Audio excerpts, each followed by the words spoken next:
ओम श्री परमात्मने नमः। न एव किंचित करोमीति युक्तः मन्येत तत्त्ववितः। पश्येन श्रवण स्पृशन जिघ्रण अशनन् गच्छन् स्वप्नं स्वशन् प्रलपन् विसर्जन गृहन् उन्मिषन् निमिषन् अपि इंद्रियाणि इंद्रियार्थेषु वर्तन्ते इति धारयन्।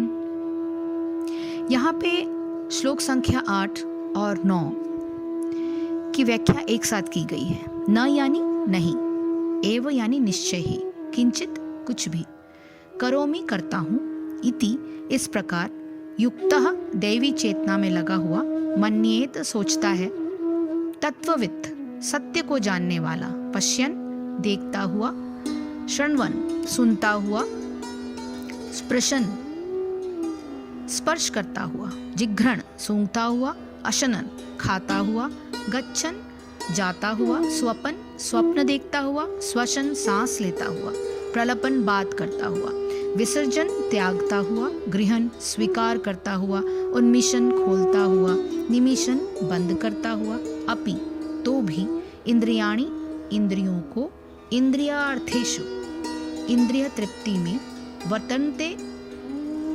लगे रहने देकर, इति इस प्रकार, धारयन् विचार करते हुए।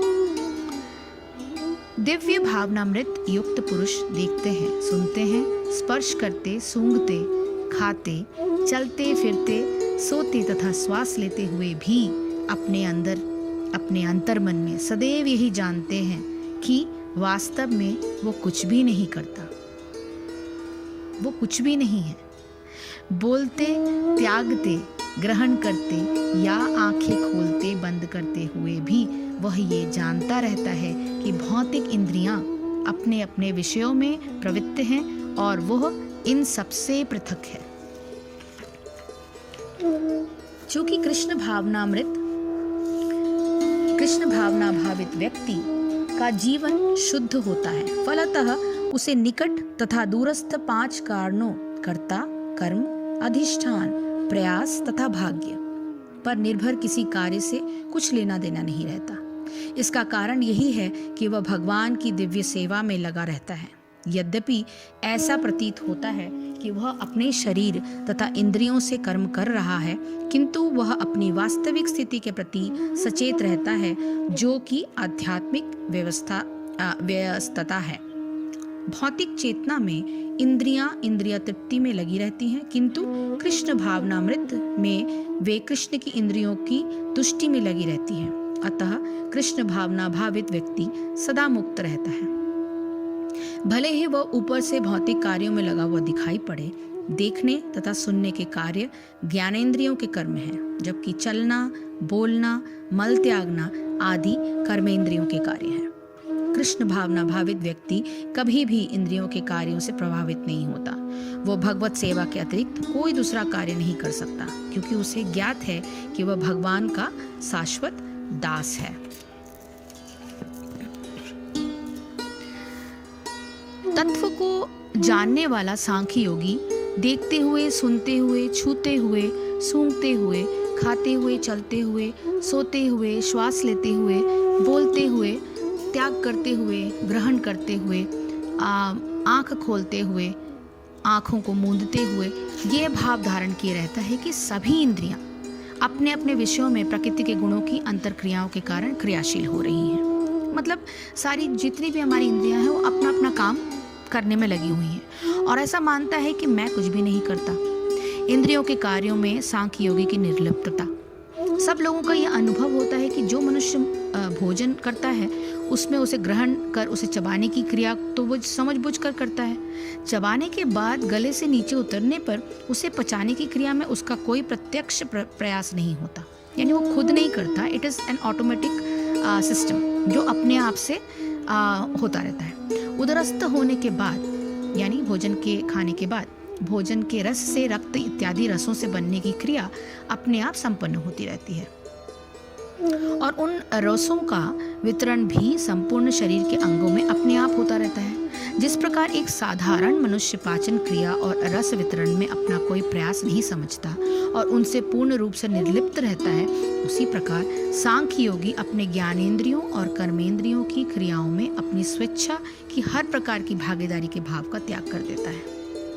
सांख्य योगी के इस भाव को समझना साधारण व्यक्ति के लिए कुछ कठिन होता है, क्योंकि उसके जीवन में इंद्रियों के समस्त व्यवहार उसके अहंकार से प्रेरित होते हैं। किंतु सांख्य योगी निरंतर अपने को स्वरूप से आत्मा मानता है और परिवर्तनशील शरीर की आत्मा से भिन्न प्रकृति का अंश मानते हुए उससे किसी प्रकार का संबंध नहीं मानता। जैसे पहले कहा जा चुका है कि इस प्रकार पूर्ण रूप से संयमित होना उसी के लिए संभव है जो निरंतर किसी तत्वदर्शी महात्मा की सन्निधि में रहता है।